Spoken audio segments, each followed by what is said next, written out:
All right, I'd like to welcome everyone to the Southwest Council's Recovery Support Network Fireside Chat. This is our first of hopefully 4 this year that we're going to be doing. This first one is going to be introducing the recovery support team to you guys. We have a number of guests with us today. We have Carrie Trout, we have Joe King, David Lunsford, Kelly Casper, we have Raina, and Chuck Kidwell. So I just want to kind of go around the room, or virtual room, should I say, and have you guys all introduce yourselves and take a few minutes to say something about yourself, kind of who you are, but then how you got into the field of recovery support. If there was something specific that led you into the field, or if it kind of just fell in your lap, how you kind of got to be here and working for the Southwest Council. So I am going to start with Carrie. Hello, I'm Carrie Trout. I am a certified peer recovery specialist at Southwest Council. I'm a person also in long-term recovery. The job kind of like fell in my lap, if you want to say. I had went to Southwest Council for an IDRC class to get my driver's license back, and during the evaluation that they were doing on me to see if I needed IOP or extended care or detox, it came up that I had around like 3.5 years clean at the time, and they offered me a job, and it opened the door for me to like pursue this whole avenue. And I'm really blessed to even have been considered to be a part of that. I started out part-time with them in October of 2017, and in May of 2019, I became a full-time employee with them. And I'm excited to where this journey is going to take me. Awesome. Thanks, Carrie. Kelsey, you are next in my box on my computer, so why don't you go next? Hi, so my name's Kelsey Casper, and I started with Southwest Council with Carrie in October 2017. I started right around the time that I had lost my brother to a heroin overdose, and I had started speaking in the community about the stigma that surrounded addiction, and Southwest Council kind of fell into my peripheral vision, and they gave me this awesome opportunity to be able to be trained as a certified peer recovery specialist, but it started off as a recovery coach. And I've been with them ever since. And as of 3 weeks ago, I started full-time. Thank you, Kelsey. We're so excited, and congratulations to you for, of course, the full-time status. David, why don't you go next? Hi, I'm David Lunsford. I'm a certified peer recovery specialist and certified recovery support practitioner. I started here at Southwest Council along with Carrie and Kelsey back in 2017. I'm a person in long-term recovery. I'm coming up on 20 years. And I came across Southwest Council by looking for a job. I happened to send a resume to Joe approximately 2 months before I got the call to come here. So it was just luck that brought me to this fine group of people. Wonderful, David, thank you. And Joe King.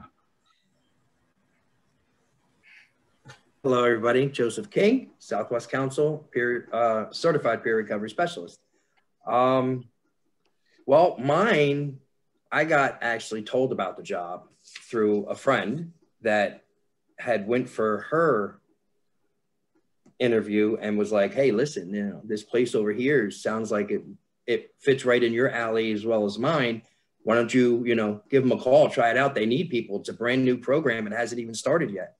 And so I did. I called up as soon as I got off the phone with her. The very next day, actually 2 hours later after I called, I got a phone call back from one of the supervisors, and they had asked me if I could come in the very next day for an interview. And I did. And when I went in for the interview, it was like everything I said, they were like, okay, you're good. You got the job. Thank you. And it was just like, God's gift. you know. And it, you know, it's great. I've been with the Southwest Council with the rest of them, Kelsey and Carrie and David, since October 17th of, you know, 2000 or October of 2017, my bad. And actually, in May of 2019, got hired full time. And it's been such a blessing. And to be honest with you, it's something, because I'm also a person of long-term recovery, and it is something that just flows with part of my character and what I do in my regular life. But to be a part of a company like Southwest Council, to me, it's not even a job or work. It's like a big, like, we just all connect with each other and laughs, cries. I mean, the whole 9 yards. And, you know, we get on each other's nerves, right? Because I know I do, right? I get on a lot of their nerves, and like, that's who I am. And if you know who I am, you know I do. So, but anyway, that's how I got into this field. Thank you, Joe. I have no idea what you're talking about. Yeah, I bet. All right, Chuck, what about you? I'm a peer recovery specialist. I've been working with the Southwest Council for a little over a year. My story is very similar to everybody else's. I've been in recovery for going on 14 years. I used to donate money to the Southwest Council through IDRC classes when I decided that drinking and driving was okay. So it was a situation where I lost my license for 10 years. I had to come into the Southwest Council and do an interview before I got my license back after that long suspension. And I had an interview with Chelsea, and we were talking, and she asked me standard questions. And then she said, you know, what else is going on? Just general life stuff. And I said, you know, I told her about going to rehab in 2007. And when I was in there, I had a pretty good relationship with my counselor. And through that, you know, I always had kind of interest in, you know, doing something like this someday. I just didn't know anything about it. And, you know, general life and paying the bills, I never had really time to research it. So basically, she was like, you know, we have this recovery coach program. That's what it was referred to back then. And we have classes coming up to get into this. So I was like, yeah, I'm in. In fact, you know, it took a little while for the classes to come up. So basically I sent a bunch of emails. It was probably a pain in the neck for a little bit. So, yeah, I was really interested. In fact, I was in class with Raina, and it was, you know, it was a great experience. And then after that, I, you know, the opportunity came up to do a part-time, recovery specialist. And, that's what I've been doing ever since. So, if you're in any 12-step program, I mean, part of it is given back, you know, and given freely what you've been given. So it's just all part of the big plan. So, yeah, I'm happy to be here, and that's pretty much my story, and I'm sticking to it. Thank you, Chuck. You know, Chuck, we don't work together. I did not know that you had such a lovely sense of humor. You have I'll be here all week. Try the veal. Well, now I'm going to be just calling you to hear what you have to say. Yeah. And last but certainly not least is one of our newest team members, Raina. Hi, my name is Raina Torelli. I'm a peer recovery specialist part-time, and I'm the newbie. I am a person in long-term recovery, and that kind of sparked my interest in becoming, you know, a recovery coach and helping others the way that I had been helped. And I had a couple now coworkers who were like my biggest cheerleaders. So that's kind of how I got the connection here. And I'm just excited to like learn more and keep moving forward. And I gotta throw out a little personal note. Sometime tomorrow after 3 o'clock, I will be a grandmother. So I'm very excited about that. Oh, congratulations. Thank you. Boy or girl, do you know? Girl. Oh, yeah. That's wonderful. Keep us updated, and you know we all want to see pictures. Absolutely. Thank you. Yep. So in the beginning, when I was kind of going roundtable, I forgot this little detail of actually introducing myself.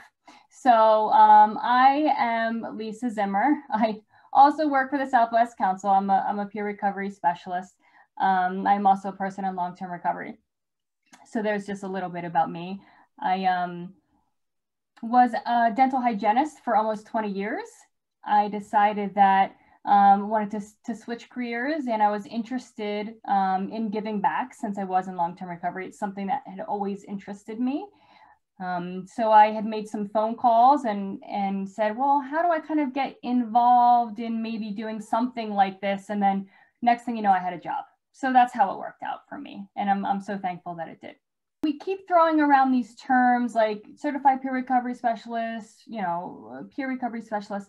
So I want to go through and ask you first, Kelsey, can you tell us what exactly a peer recovery specialist is? And do you remember the first time that you heard that term used?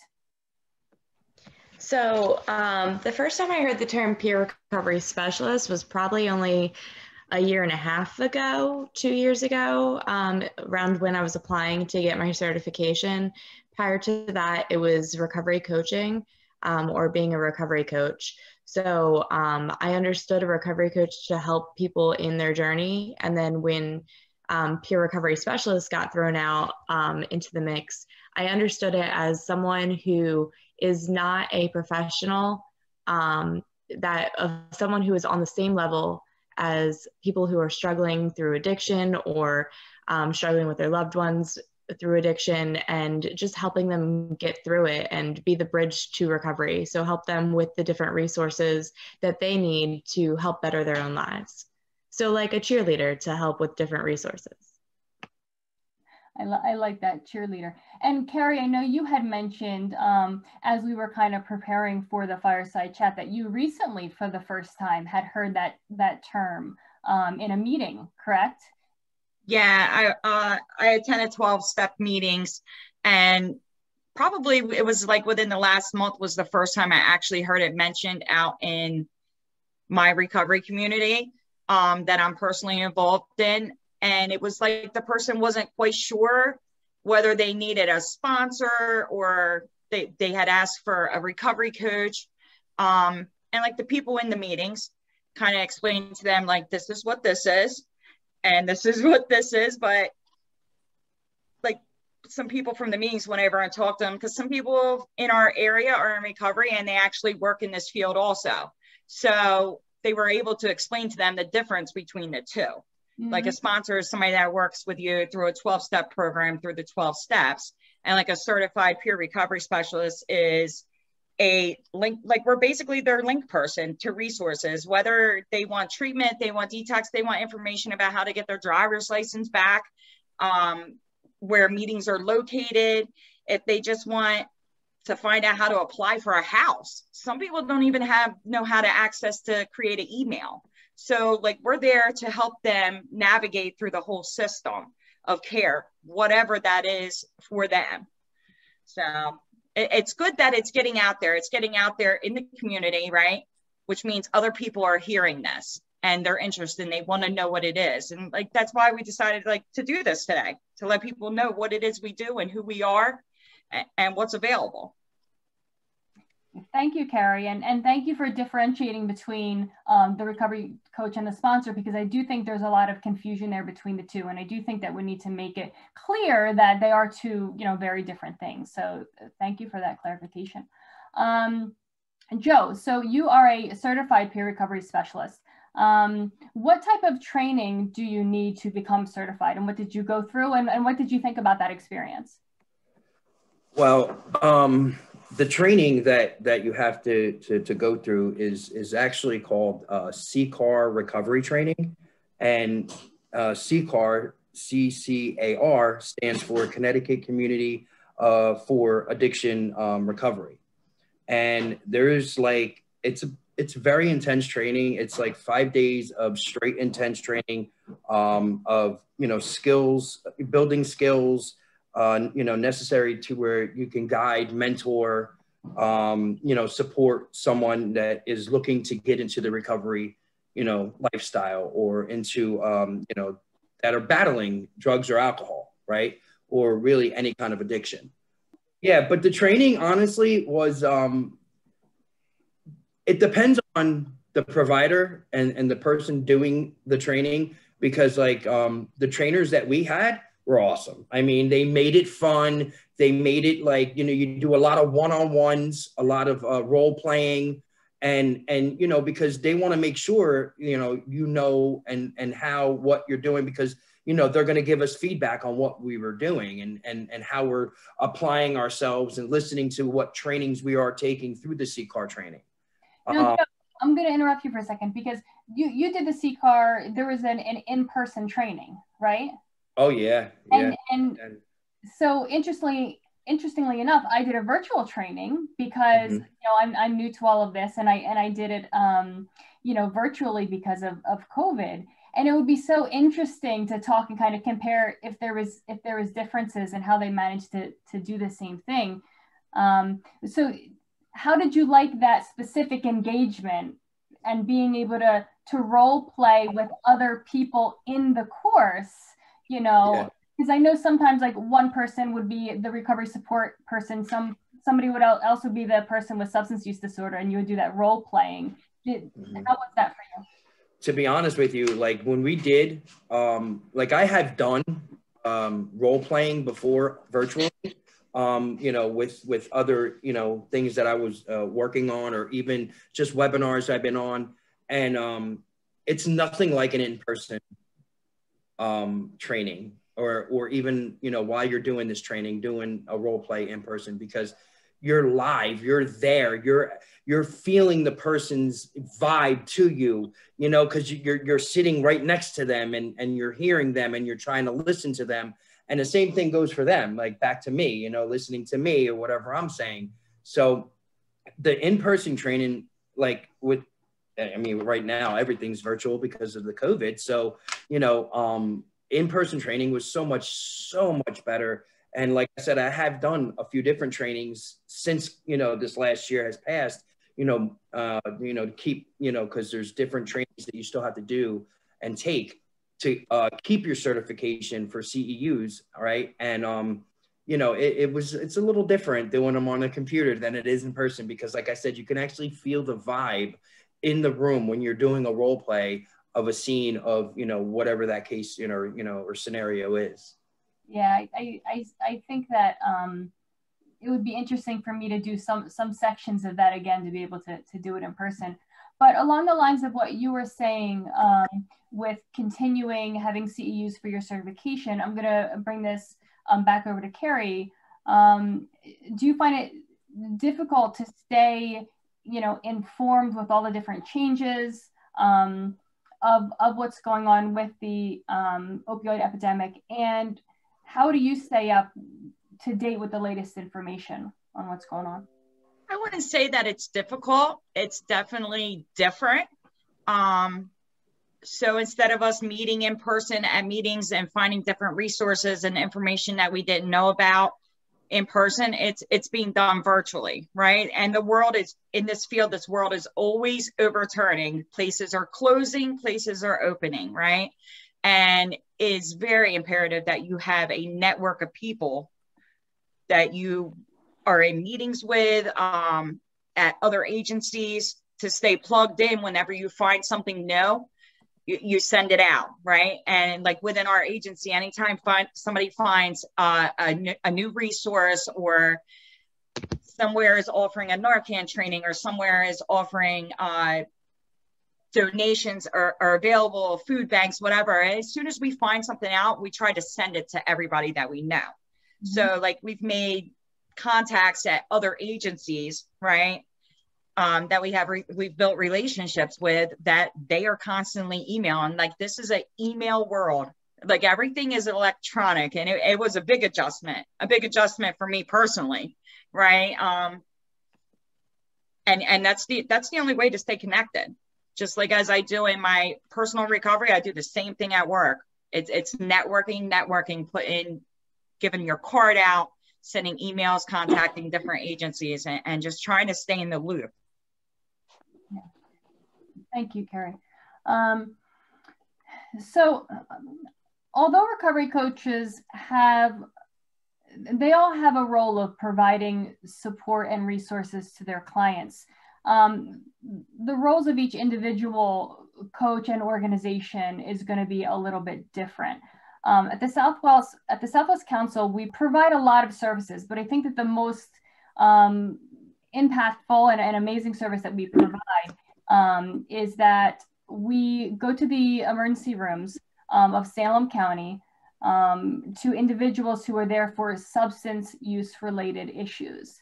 I want to give the people that are watching an idea of the chain of events that happen between when the recovery support team gets a phone call that someone has arrived in the emergency room, all the way to when we get them into treatment and the follow-up that we provide to them. So Carrie, I'm going to ask this to you. It's going to go to you again. Can you just give us kind of a rundown of how that happens? Absolutely. So I usually receive a phone call from our patient navigator, right? And she lets me know where I need to go. Salem Hospital or Elmer Hospital. They're the two that are in Salem County. When I get there, I stop at the nurse's desk. I usually grab a face sheet from the nurse, right? And I kind of talk with her for a few minutes, or him, and get a rundown of exactly what's going on. Like, why is this patient at the hospital? Like, did they come in with somebody else? Is someone else in the room with them? Kind of just get a little survey of what I'm actually going to be walking into whenever I walk into that room. And when I get there and knock on the door, pull the curtain up. Hey, are you John Doe or whoever? Walk into the room, right? I introduce myself. I let them know who I am, where I'm from, kind of find out what's going on. I kind of put the ball in their court at that point. Like, I asked them, like, what brought you into the ER today? Like, what's going on? You know, sometimes I get a runaround. Sometimes the person's blatantly honest, tell me to get out of the room. They don't want no help. Sometimes they're asking for help, right? Sometimes it's, I just don't have health insurance and I don't know how I'm going to pay this hospital bill. So in that case, like I was out with a coworker one day, and like the person had no health coverage, and we were like, listen, you can just go right onto this website, you can fill out the application, you can get the health coverage, right? And just meeting them where they're at, right? They're not always seeking treatment, right? Like, they're not always seeking detox. Sometimes they don't want to stop using if that's what they're there for. But we follow up with them over the next 8 weeks and with phone calls. And it's sometimes during that 8 weeks, me just talking, hey, how'd you make out? Filling out the application. Did you get health coverage? Yeah, I got it. I made doctor's appointments. I'm like, that's awesome. You know, have you been using? Like, we want to know, you know, because I need to know what I can do to help them. If I'm not asking while I'm making these calls and find out what's going on, like, I'm not gonna be able to give them the resources that they need. And sometimes over that period of time, you develop a relationship with that person on the phone that they're able to say, like, that's it, like, I can't stop, like, now I want help, you know. And there are other programs that we're involved with, like Salem's, the STAR program. So we can refer people onto them and they can follow up with case management from there for a year so that they have the best chance to get the help that they need at that point. Great, thank you, Carrie. Does anyone have anything else to add about that? I think it's important to mention that, you know, sometimes we're meeting people at the worst day of their lives and one of the scariest moments of their lives. So, you know, oftentimes they might not be ready for recovery that second because they just learned that they had to be Narcaned, like they just learned that they almost died. And that is a really overwhelming experience. And so we're just there so that way they can feel heard and listened to. And sometimes that's enough for someone to realize that they want recovery and that someone's there supporting them and someone's there to help them guide through a system that is very hard to navigate on your own. Yeah. That's a really great point, Kelsey. And in addition, Lisa, I think it's important to also mention that many of this certified peer recovery specialists, particularly at the Southwest Council, are in recovery themselves, and they have taken many different paths. You know, some faith-based, some cold turkey on their couch, some 12 steps, some detox into inpatient to residential to sober living, you know, I mean, so many different paths. And it's difficult when you go to meet somebody to kind of, you know, we had a term, many of us were in the training together, and we had a term like, keep your dog out of the fight, right? So it's very difficult to not kind of exert your own path because you know it works. And I can honestly say that this particular group of recovery specialists have done a really great job of being able to offer a myriad of resources, not just going in with the intent to say, okay, you have to do 12-step. And one particular story of Joe King is okay. I know, you know, he went into a particular dispatch with a mindset of, you know, this is the path, right? And then he met a guy who pretty much said, yeah, I don't want to stop using. I just don't want to die. I don't want to overdose. And you know, can you tell me where a safe injection site, where can I go to get clean needles? And I'll let Joe kind of finish that story up real quick. But it was such a learning moment for Joe, and really for all of us when we heard it, because you have to be very careful when you go in to see a patient. You know, bedside, as Kelsey said, it's not a great day, not a great moment, but also we have to remember not to take our own personal baggage in with us and try to kind of make people kind of fit into what we want them to do. So, right, Joe?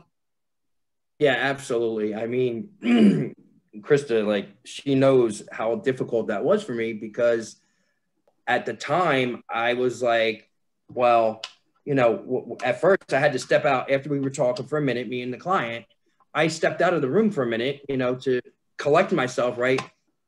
Because my mind was telling me, no, you don't need that. You need to stop, right? But what I'm supposed to be doing was meeting them where they're at. And that's what I had to do. Like, I took 5 minutes, stepped out, called a coworker, went back in there and did exactly what I was supposed to do. Like, it's not about getting them into treatment. It's about meeting them where they're at. And Krista said it best. Like, he did not want to stop using. He did not want anything from me but how that he can still do what he was doing, but not die. I planted a seed. I gave him some other information too about recovery and about the process of maybe beginning recovery. And I met him where he was at. And, you know, I got him to where he needed to be. But it was hard. Thank you, Joe. Thank you. And that's an important story.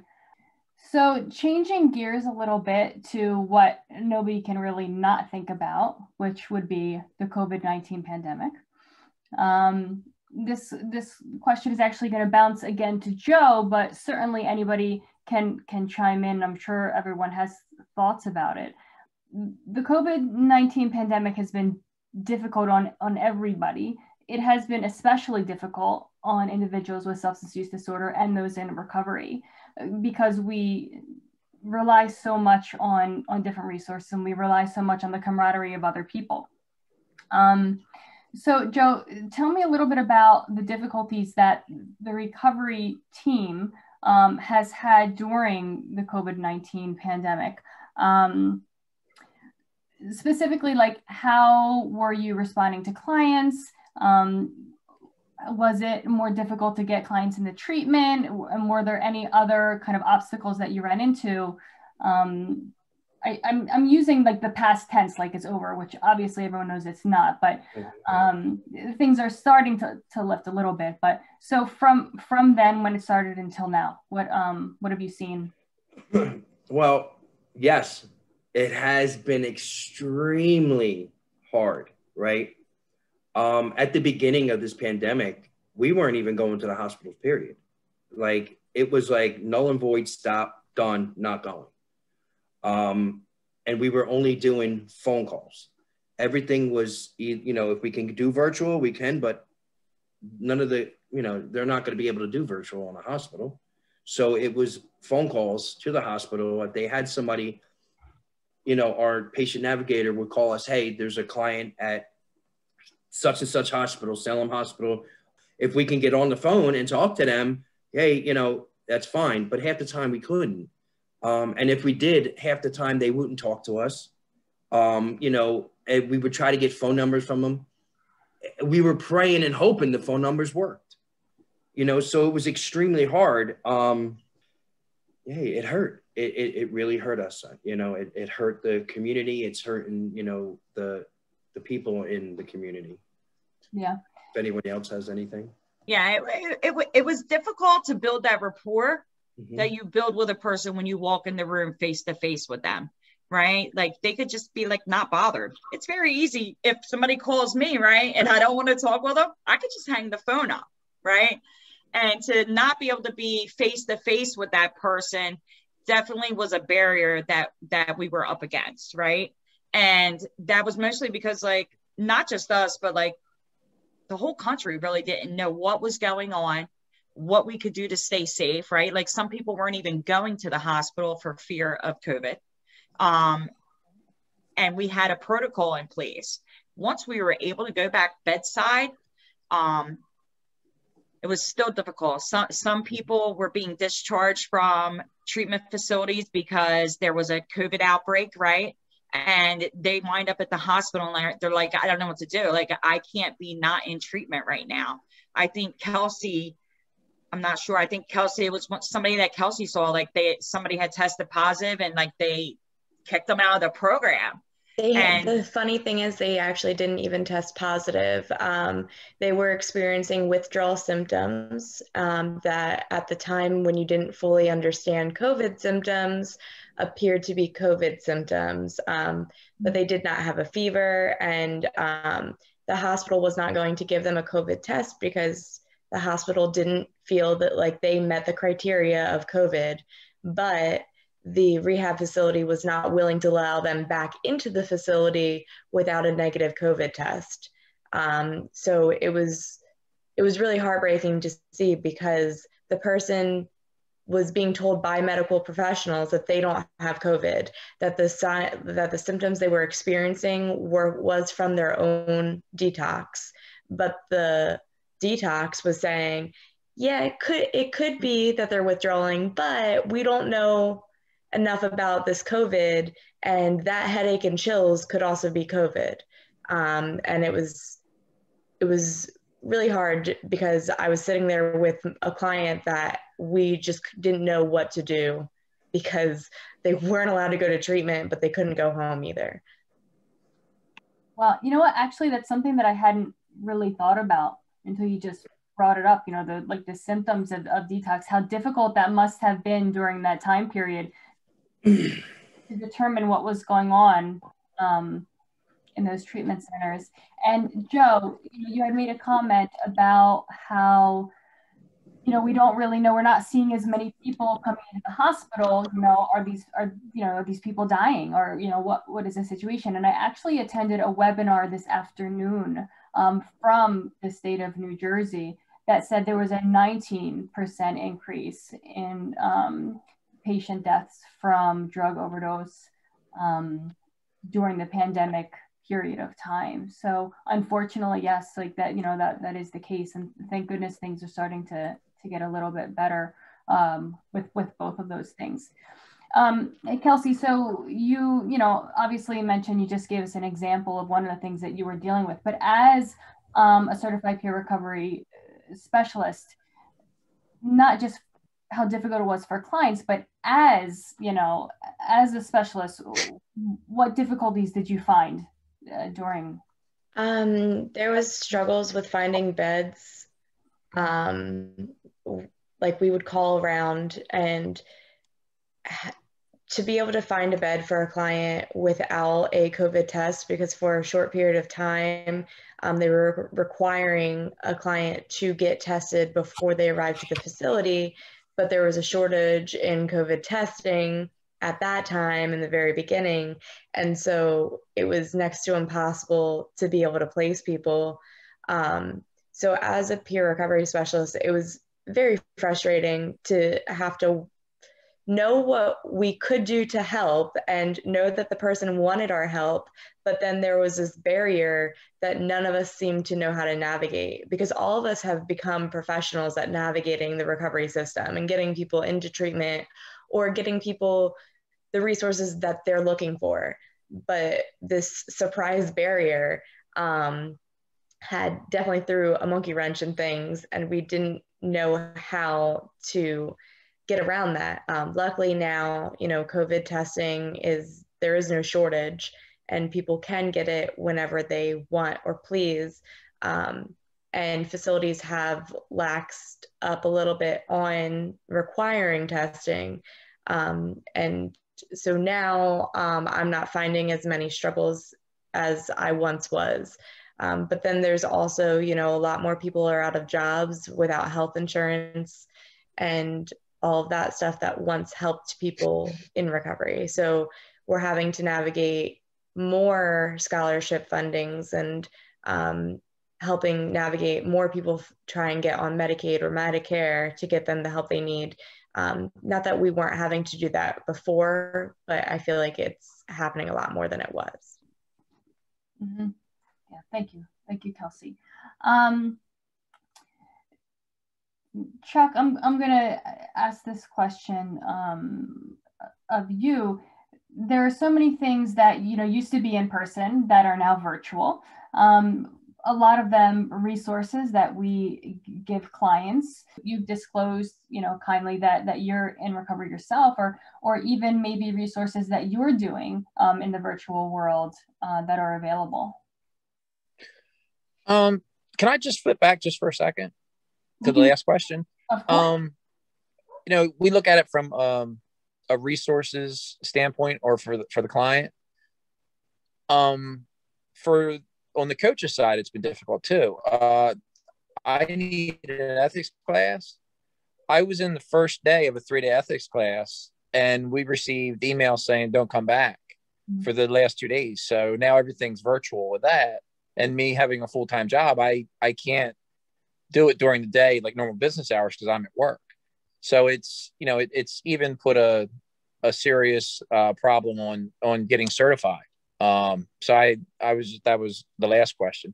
As far as resources, I mean, there were Zoom meetings and things like that when it came to 12-step meetings. Mm-hmm. And did you do any of those? There was that. Did you go? Have you gone into one? I did a couple, but my home group actually got back live again, like pretty early on. So I've been pretty lucky with that. As far as, resources to clients, yeah, I mean, you just give out, the addresses for Zoom meetings and things like that back, when there was nothing going on.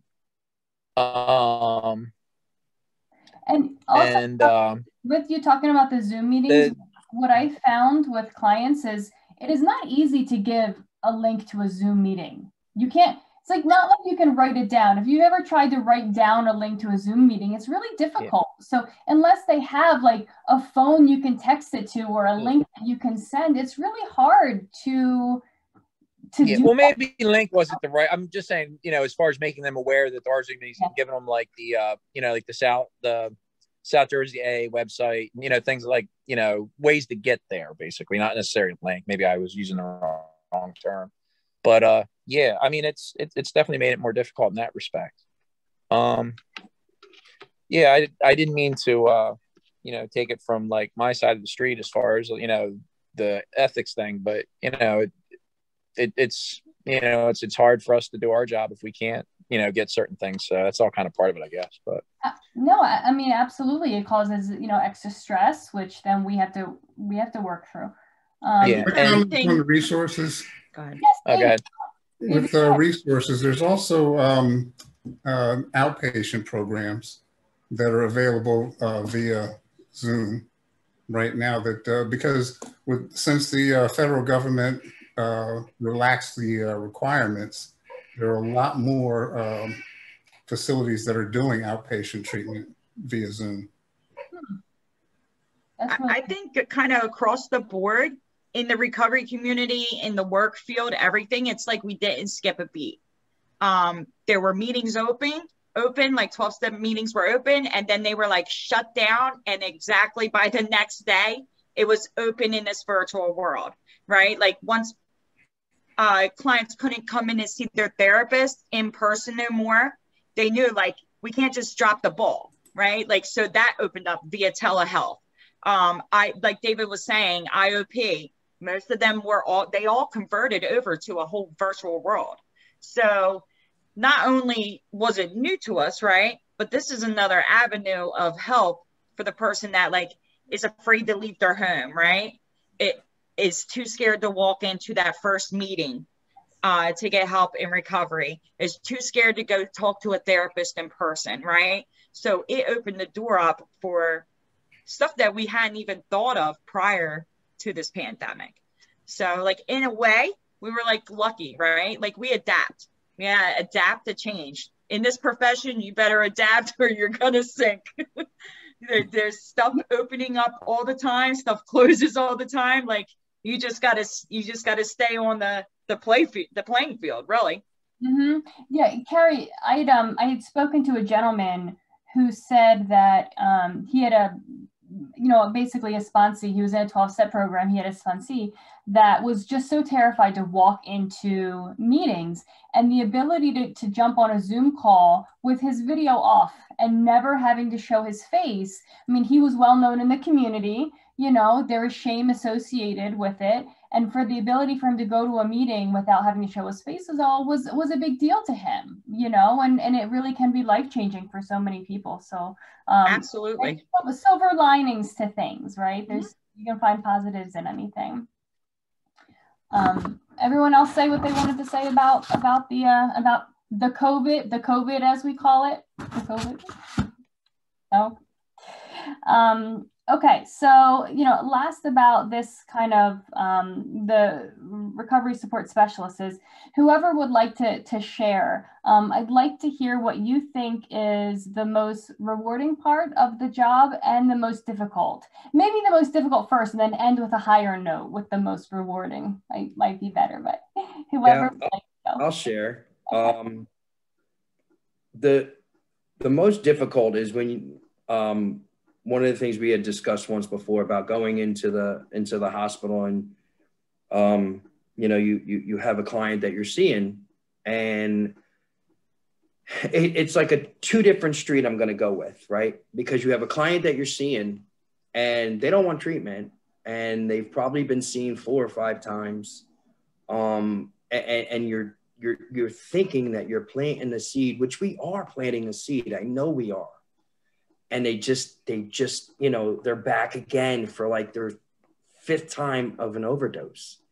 And it's so difficult because you see in their face, right? They're in pain and they don't know how to accept the help that we're trying to give them.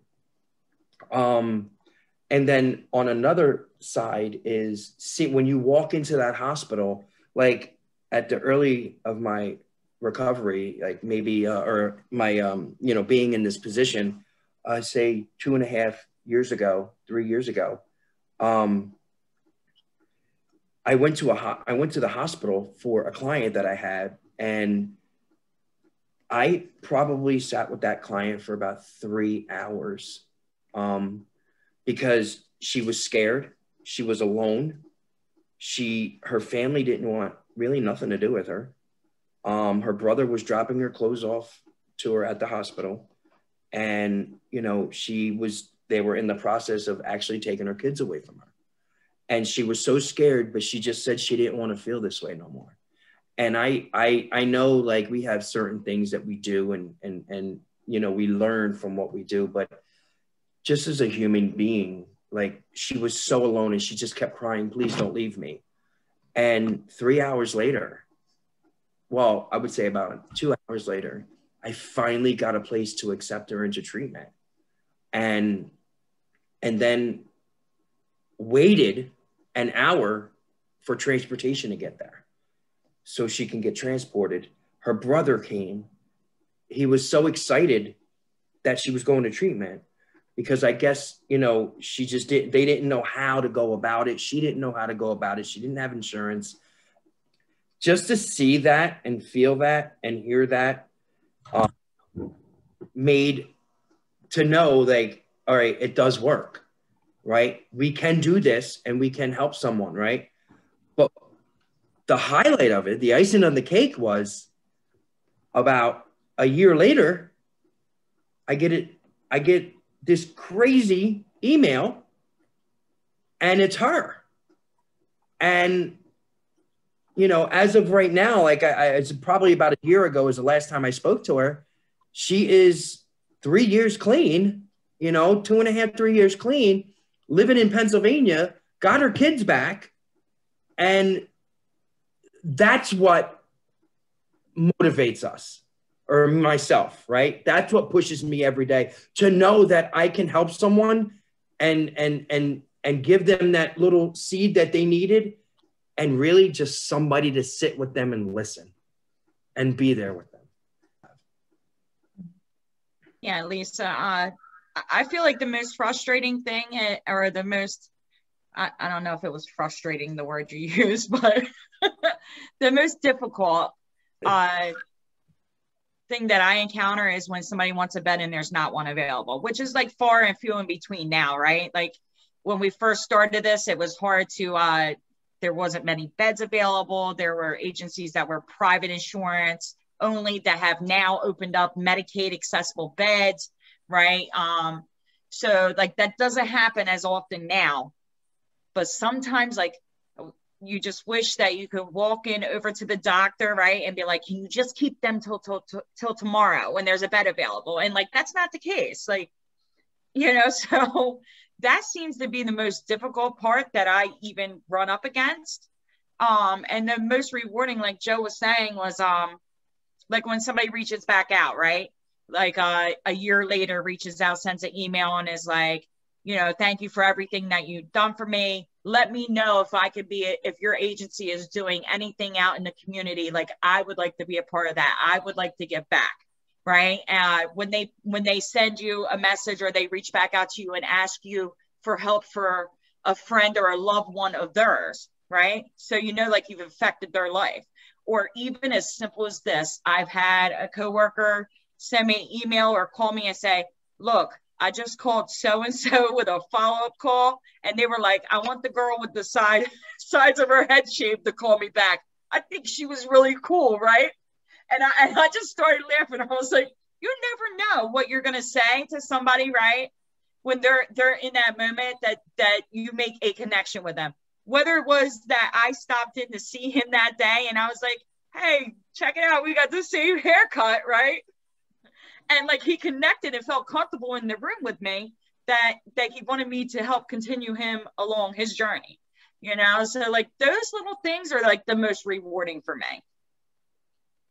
Yeah, to piggyback off that, I would say for me, being a loved one of someone who struggled with addiction, one of the most difficult things for me is dealing with the family members of the person struggling with substance use disorder.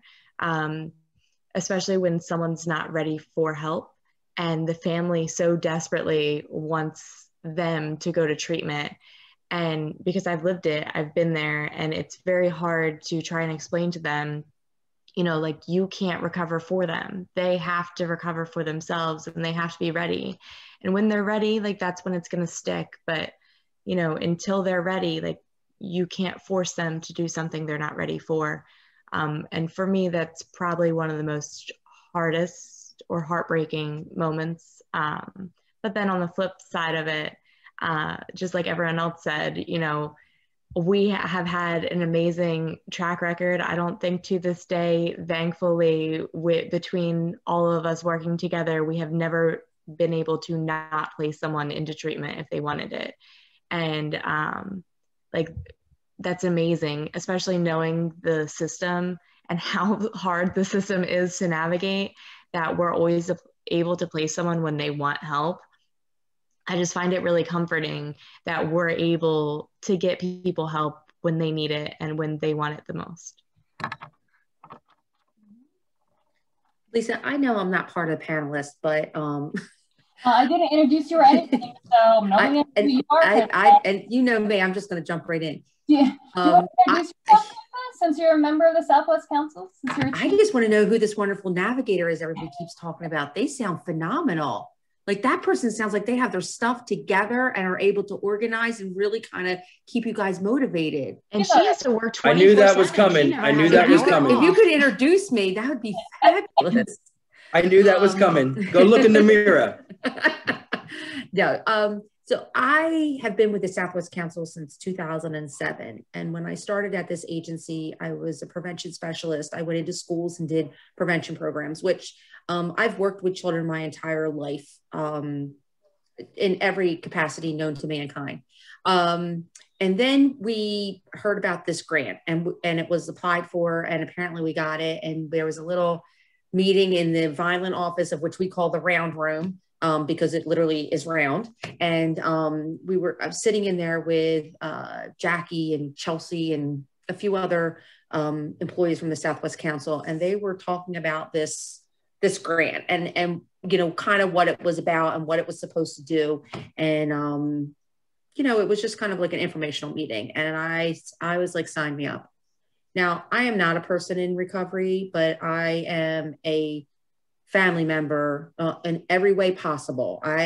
Anybody, you know, from all around me, there are people that are suffering from substance use disorder in my family. And I was so excited about the opportunity to try something new, some like uncharted waters, if you will, you know, like, what is this really about? There were other counties that were doing it, but, you know, what could it do? And I had no idea, I see the stigma that's attached to my family members, and I see how people talk about them, and I see how people treat them.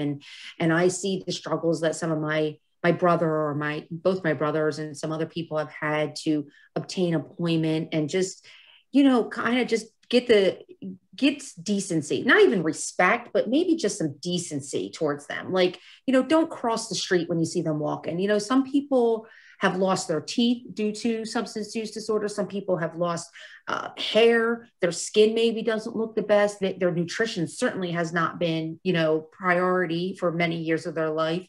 But, you know, those are things that people in recovery have to deal with every day.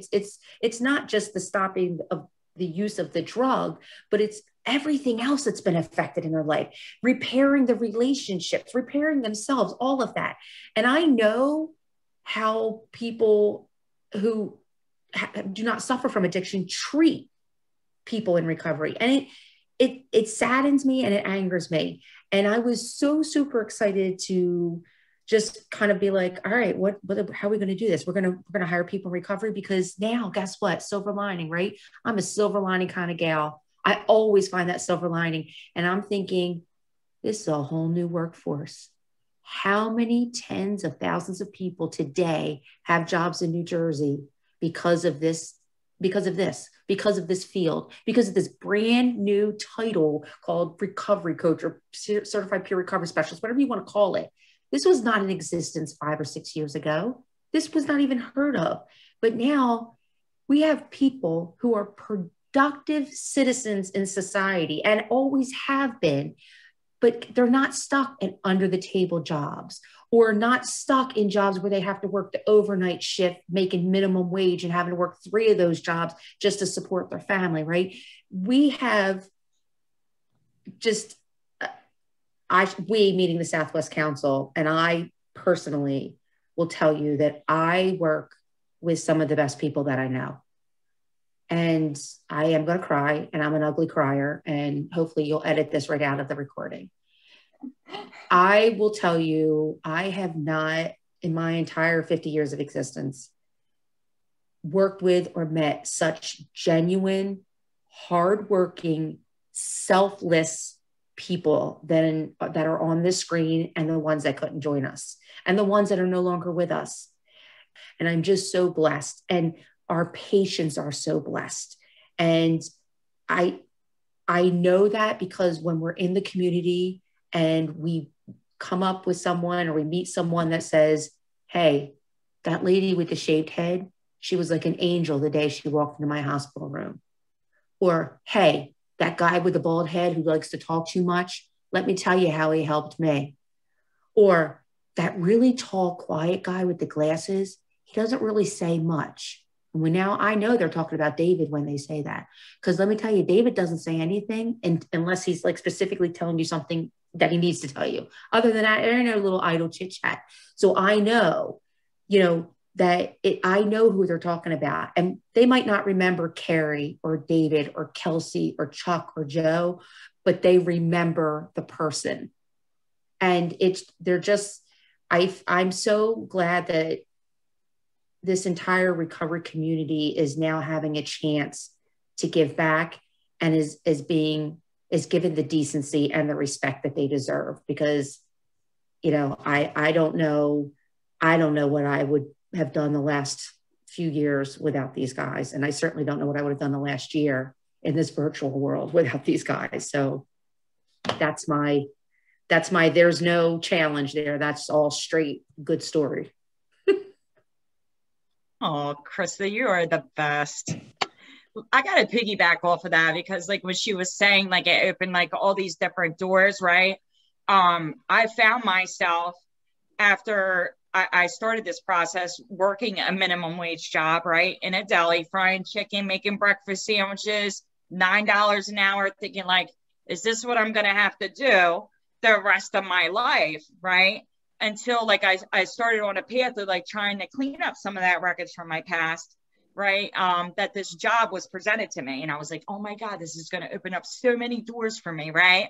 And then even still doubting myself, like working for agency with people that have a bachelor's degree, a master's degree, letters behind their name, feeling like I'm not, I'm like that I got hired and I was in this like low role on the totem pole, right? And that I really shouldn't be saying too much to experiencing the people with the letters behind their name, right? Like reaching out and saying like, well, what do you think we should do? Right? Like sometimes like our life experiences, right, come into play and they're more valued than me even going to school. Not saying that I shouldn't go to school. So if you're taking that way, don't think that. But like those experiences, right, have made me into the person I am today, right? And like taking my input on stuff and implementing it and changing different things at the agency that I probably would have never had the chance to do, right? Given a background check, I was kind of lucky to work at the deli that they gave me a job at when I first started this, right? And becoming a valued employee there, that I still stop in that little store, right? And they're like, what's going on? Do you want to come back to work here? And I'm like, nah, I think I'm good. They've been paying me kind of to work from home for the last year, in this whole virtual world. But being valued there and feeling the value there to being hired into this position and feeling valued as an employee, right, across the board on the same level with people that have gone to school for 2, 4, 6 years, that have certifications and licenses, and all the way up to like our executive director, right? Like I don't feel like he's like way far above me, like being a part of a family, like working at the Southwest County, I feel like it's like a family. So like it's an awesome opportunity. It's opened up doorways for people in the recovery community, right, that would have never, ever had a chance to pursue this. SWC is 100% right. a family. You're absolutely right. Yeah, I always joke that me, Jackie, and Krista always joke that the degree I'm about to get is all 3 of our degrees, because if it weren't for them, I wouldn't have even been in college right now. They motivationally interviewed me into college. So like, it's a 3 of our degree. And it's crazy because, go ahead. Yeah, I just don't want you to think it's all, roses, right? It's not all good. We fight. We hoot and holler. Absolutely. That's what families do. But absolutely. But I think it just, to tie it all back to everything, I just think it just really, it makes us so much better when we go into the hospitals and we answer the phone and how can we help you today? Or, if you're in the community, I know Lisa told me the other day that she was able to give a Narcan training to someone in the community, you know? So those are the things. It's because our love of what we do and because our passion for what we do and you know, our passion to give back. Because my phone just wants to ring. Hey, is that what a patient navigator does? She just has a phone and it rings? Yep. Yeah. No, is it? That person that Lisa, to let you know about the person that she gave the Narcan training to, not only did she give somebody Narcan training, but she was on a meeting with me at the same time discussing one of our other things that we do and was giving somebody a Narcan training. Like, I was like, Joe, hold on just 1 minute. I have to go take care of something. I was just like, just give me a few minutes. I'll be back. Like I had no clue whenever I got hired as Southwest Council, like what else even the agency incorporated, right? Like there's so many different facets inside Southwest Council. So like on our as part of like our recovery support network, we usually do a Tree of Hope yearly. And during COVID, like the times changed, like it wasn't in person, and we did it like over a span of a month. I believe it was Zoom, correct? Mm-hmm. On Zoom, they had posted on our Facebook page, like each little section of different departments within our organization, and had posted it throughout the whole month. And like the money that was raised through that is available for the recovery community, right? So if somebody calls our office and they're trying to get into sober living, or they're trying to get their driver's license back and they just need I think it's like $23 or $24 or something like that to renew your driver's license, right? To get an ID at the DMV, like those funds are available for us to help them, right? Like sometimes whenever the person starts this journey, like they started with the clothes on their back and they have no identification. They've exhausted all resources in their family, right? Mom, dad, aunt, uncle, brother, sister are no longer going to help you pay to get into sober living again, because like they've done it 6, 7, 8 times and the person just is left with nothing. Like we're able to assist in that, you know. That's just one of the things that I was like shocked about whenever I first started there. I just thought, oh, I'm just going to do this. I'm just going to go bedside. I'm going to give people resources. And I really didn't know what the whole agency incorporated. So I actually have a question for you guys. I'm Ryan. I'm Joe's nephew. So are you guys hiring? And how do you go about becoming a you could go onto our website at southwestcouncil.org. Okay. Right. And it does list on there like careers. If you click on careers, it does list what they're hiring for, but you don't necessarily have to pick one of those positions. Like you can still submit a resume and fill out an application and submit it on there. Yeah. They seem like so much fun, right? That's why, because we're just. No, just I kind of want to annoy my uncle a little more. Oh, well, that's awesome. We do. But yes, you guys actually do seem pretty awesome, and everything you guys do, giving back to the community. You know, it is something that a lot of people should look forward to, because just seeing what you guys do is great. It is really great. Thank you, Ryan. Thank you for saying that. I'm going to pull Krista in again because she's really good at this. I know. Krista, can you talk a little bit about the Southwest Council and the other things that we do as an agency? Because there's just so many awesome things that we do for our community. Oh, there are so many awesome things. So we have many facets at our agency. Like we're like a wheel, right? We have lots of spokes. So one of the areas where people can get involved, or one of the areas where we have a whole team of people, is the coalition team. And that's, so we serve Cumberland, Salem, and Gloucester counties. So we have a coalition in each of those counties, and it's made up of business members, community members, political leaders, anybody who wants to join the coalition can. And it's really a group of people that goes like grassroots, like they try to make change from the ground up. So maybe it's, for example, we got some no smoking signs put in a local park in Cumberland County because we didn't want people smoking where children were playing in a playground, right?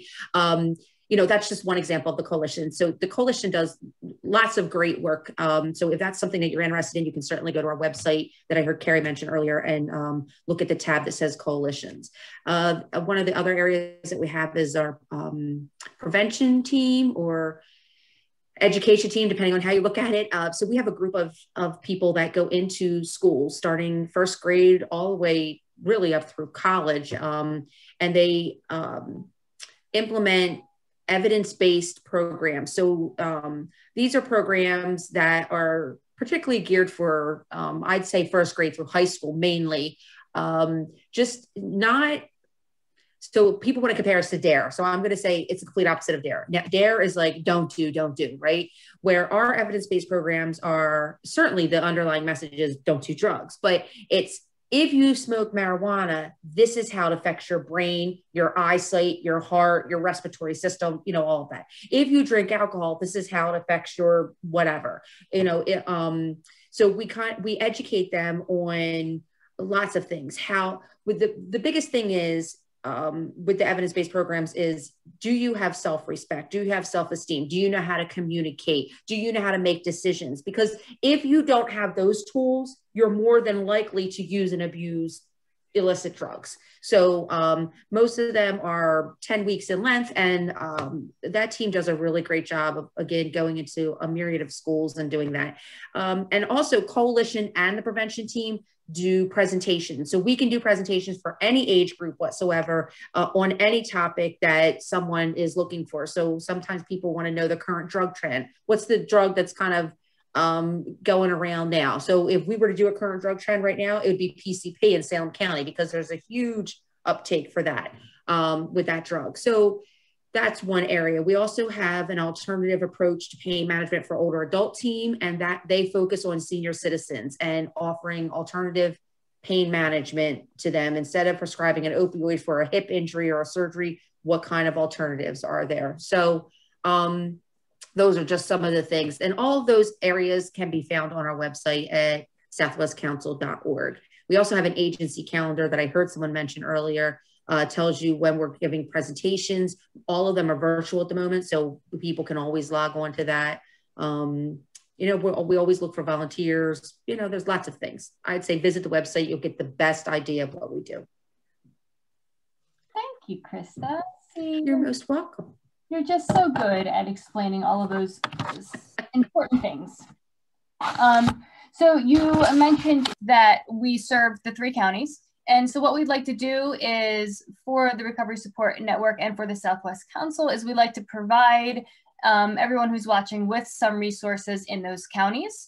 At the end of our video, I'm going to put some flyers up for some of the things and some of the resources that we're speaking about. And I can also put them in the chat if anyone needs to have them repeated or needs to write them down. So the first person who is going to go with their resources is Kelsey, and she's smiling because she knew she was going to go first, even though I didn't tell her that. And she's going to talk a little bit about Cumberland, right? Yep. Okay. Yes. So in Cumberland County, there is the Recovery on Wheels, where they travel throughout Cumberland County and provide recovery support services on a tricked out bus, and will help link you with transportation and things like that, should you need transportation to treatment. In addition, they also partner with the Cumberland County Health Department and provide vaccinations, not COVID yet, but like flu vaccinations and other vaccinations along those lines. Then there is also Maryville, which is an outpatient treatment facility in Cumberland County, and they are providing virtual services currently during the COVID times, as well as in-person services. Thank you so much, Kelsey. I appreciate it. Who would like to go next with their resources? I'll go ahead, Lisa. Thanks, I'm just going to give some information, like for Salem County. sometimes it's real easy to just look stuff up in the Google bar, right? And we can access like IOP and treatment and detox, but sometimes there's resources that just aren't going to pop up right there, right? Like if you're a Salem County resident, the Board of Health, the Department of Health and Human Services, they offer recovery transportation. So if you're looking for transportation to be able to get to a meeting or even to the treatment, they provide that. Also, like the county gives away free Narcan kits.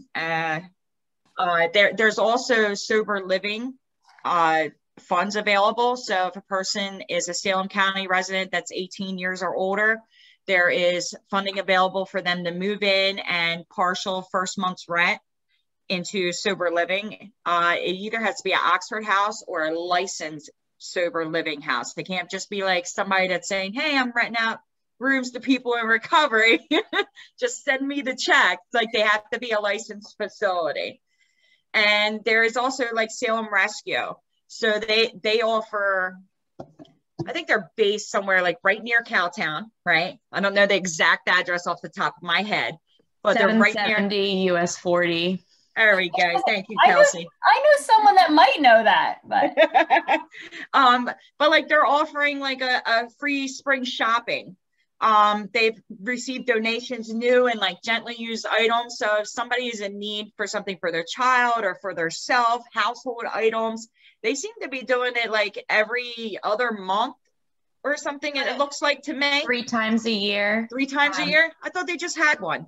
We had one in December, and then Rescue will be having one March 27th, and then another one right before school. And free Narcan will be available on that day as well. Yeah, so like these are some things out in the community that like just anybody just can't find, right? Like this should be more accessible. Thank you, Carrie. And Joe, I think Gloucester. Correct? Yes, ma'am. Well, like piggybacking off of what Carrie said about things that you just really can't find. There's a company out in Gloucester County called Silent Epidemic. It's Ed Brazell. You know, he had started this company up and he's got funds for people needing or wanting to go into, you know, sober livings that can't afford it, you know, or like you said, they're just coming out of treatment with their clothes on their backs and they don't have a dime to their name. And, you know, he would help you out, you know, he's got the funds to help you move in, you know, and give your first couple, you know, weeks of rent. Plus he does transportation for substance use services. Where, you know, if you need to go to treatment, he can help you with that. If you have an appointment, he can take you to your appointment. Whatever services it has, you know, around the, you know, that community, he can help you with. So my next thing that I wanted to talk about is something that is in Jersey. It's Center for Family Services. Center for Family Services, they have different kinds of services, addiction and recovery, counseling and behavioral health. You know, and so much more, right? But one of the things I wanted to talk about is the Reconnections program. The Reconnections program is for individuals struggling with addiction. It's for their loved ones, for their spouses, for their family members. You know, they have personal relationships with these people and they are struggling themselves, you know, and a lot of people don't. You know, if you don't know, like some people could be blaming themselves for it, don't know what to do, don't know how to maybe go forth with trying to help their person, you know, getting into you know, recovery or that program. Plus, they also have the STAR program. And I know Salem County, I think all the counties, I'm pretty sure, which I'm not quite sure what it stands for, but maybe. What, Joe? We just happen to have somebody on our team. I was just going to say that. I was saying maybe also on the STAR team. Just maybe David could just let us maybe know what the STAR program is through some. So. Well, the support teams for addiction recovery is a program where people who have had issues with opioids can have a peer recovery specialist and a case manager to help them for a year. And what we do is of course, the peer recovery specialist is strictly peer recovery specialist, not non-clinical recovery support. The case manager helps the person with resources, which includes, we've put people in sober living, people who couldn't afford it. We've helped people who were about to get evicted to pay their rent. We got toys for our clients' kids for Christmas, and for the client, we provide whatever they need. We've gotten people into outpatient services. We've gotten people who were in outpatient services into better outpatient services. We've gotten people, we have clients who we've put into inpatient services. We've had people who've gotten out of jail because they were coming into our program. And by the way, we also have a team in the Salem County Jail. And the STAR team, just like ORP, is in every county in the state. Center for Family Services does Salem, Cape May, Gloucester, and Camden counties. Great, thank you, David. We're so lucky to have so many different team members that know so many different things. Does anyone else have anything that they feel like they need to share before we wrap this up? I had a lot of fun. I hope everyone else had a really nice time. And I hope that you guys have a wonderful rest of your day. Thank you for watching. Feel free to share this video with anyone and everyone that you know. Get the word out there, the work that the Southwest Council is doing. And again, if you'd like more information about us, go to our website, www.southwestcouncil.org. Thank you, David.